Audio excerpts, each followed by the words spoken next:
I shouldn't be holding a cell phone and driving a manual transmission vehicle here at the same time, but this is Sicily, so who the hell cares?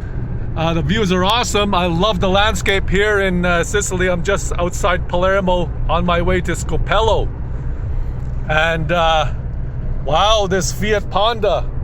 It's a hybrid. It has as much horsepower as a drunken donkey.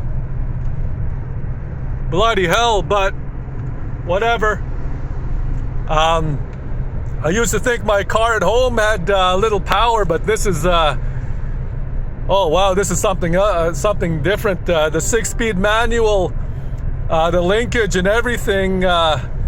It says rubbery as overcooked calamari, and the